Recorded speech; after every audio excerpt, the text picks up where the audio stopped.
Akuoma continues to take wrong advice from her aunt. Her attitude towards her mother-in-law and Ejike, her husband, was now becoming something else. Ejike kept wondering if this is the wife he used to know or she was exchanged to someone else overnight without him knowing when it was done. He kept on asking himself what went wrong. Akuoma's aunt will always call Akuoma on phone to let her know when Ejike is not around or travel to Aba to buy goods so that she can come to the store to pick whatever she needs. Some of the things she will pick are irrelevant things that are not useful to her. She keeps the items at home without using them. When they get expired, she then throw them away. Her motive was to ruin Akuoma's home so that she would suffer. Despite all the effort Ejike put into the business financially, despite the turnover, still the business keep on going down, nothing to show for it. Now he even finds it difficult to pay the loan he collected from microfinance bank. After the bank has given Ejike some period of grace, they have to come into the store to collect goods that is worth the balance amount of loan Ejike is owing them to recover their money. Ejike's store became empty and customers hardly find the things they are looking for to buy. Ejike became very frustrated. Akuoma continues to follow her aunt's advice. She now comes home late, and whenever Ejike would ask her where she is coming from, she will lie that she is coming from her aunt's place. And Ejike would then ask, "Did you check your time at all? How can a married woman be coming home by this time of the night?" And Akuoma will reply, "Are you now monitoring my life? Don't I have the right to visit whoever I want to visit?" Akuoma continues with late night outing. One fateful night, Ejike's friend Elliot was coming back from Port Harcourt. He saw Ejike's wife standing in a particular junction with a man in an affectionate way. At first, Elliot was confused, but to be certain, he drove a little distance away from where Akuoma was standing with the strange man. He put a call to his friends and they exchanged greetings. After the exchange of pleasantry, he asked after Ejike's wife and asked Ejike to give his wife the phone so that he can say hi to her. But Ejike replied, "My wife is not at home. She went to her aunt's house." Elliot replied, "By this time of the night?" Elliot took a deep breath and was silent for some time. Ejike was worried. Elliot, what is wrong? Are you okay? Are you okay? What is wrong?" Elliot replied, "Ejike, can you please meet me at St. Peter Street Junction?" "Okay, I am coming," Ejike replied. Quickly, Ejike put on his shirt and left. On getting to St. Peter Street Junction, he saw his wife Akuoma in an affectionate position with a strange man. And seeing this, Ejike held his heart and fell on the ground. He couldn't stand up. Elliot carried Ejike straight to the hospital. Ejike has developed partial stroke. He was admitted in the hospital for 2 weeks before he was discharged from the hospital. Elliot was the one that cleared Ejike's hospital bill. Akuoma, his wife, never cared. She packed her clothes and left Ejike's house to live with the strange man that she found. The man was giving her money, and Akuoma continues to give her aunt money as she continues to hail Akuoma, saying, "You are a wise girl. You don't need to suffer with your nonentity of a husband. Ejike, his mother should take care of him. After all, she is the mother. Ejike is now useless."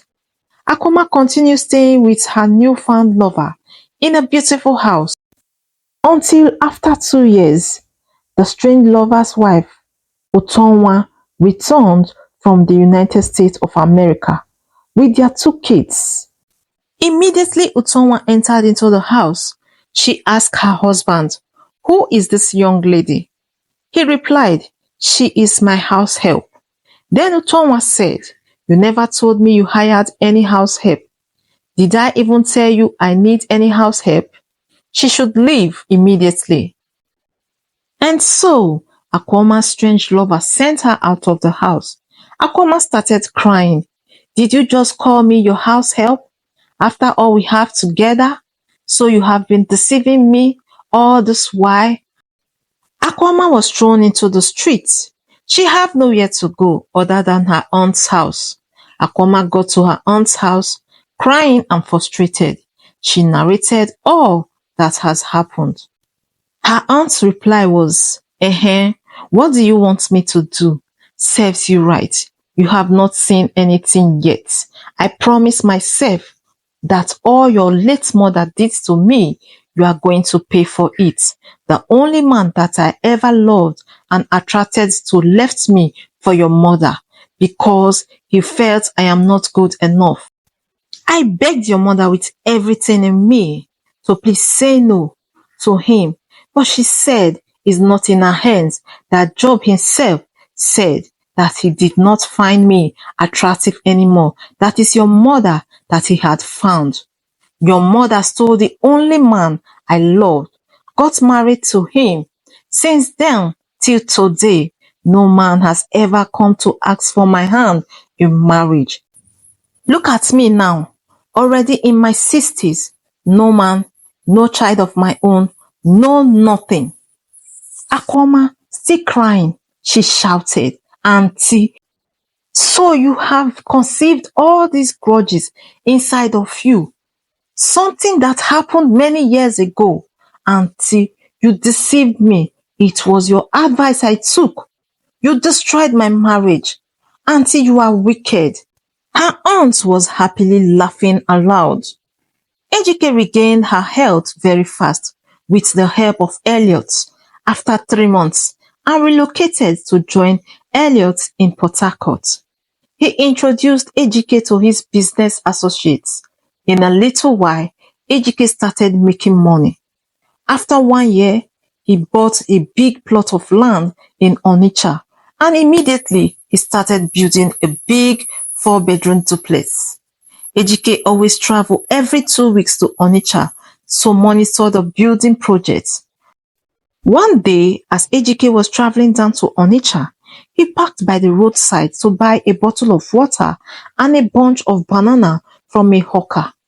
He saw Akuoma. Akuoma was like, "Uncle, fine sweet banana." As she raised her head, their eyes met. Akuoma felt ashamed of herself. Her hands and legs started shaking, seeing her husband in a very beautiful latest Lexus car. Ejike was about to drive off, but Akuoma held firm to his car, pleading for forgiveness. "Akuoma, what happens to you?" Ejike asked, her fingers tracing the edge of her banana tray. "It's my aunt. She confessed to me that she has been advising me wrongly," Akuoma narrated. "She told me about my mother and she said that all the wrong advice was to get back at my mother." Ejike frowned. "What are these things?" Akuoma's voice trembled. "She said my mother was a disgrace, that she brought shame upon her life, that she was a betrayer." Ejike listened patiently. "And what do you want, Akuoma?" Ejike asked. "I just want your forgiveness.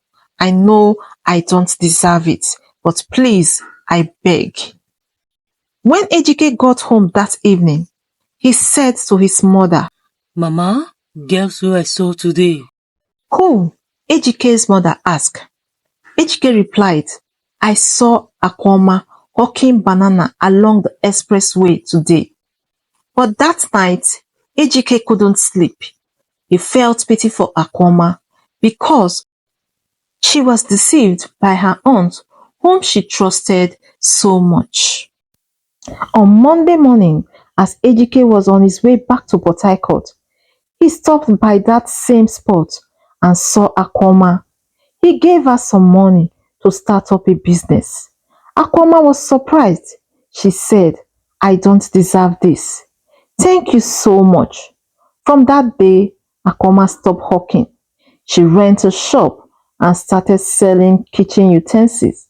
And when Ejike is around, he always go and check on her and see how the business is doing, and also to see if Akuoma has really changed. Ejike put a phone call to his mother to plead on behalf of Akuoma. He began by saying, "Mother, please can I beg you for something? You know I am your good son. You also know to err is human and to forgive is divine." The mother replied, "Yes." He then said, "Can we please forgive Akuoma and take her back? She is now a changed person."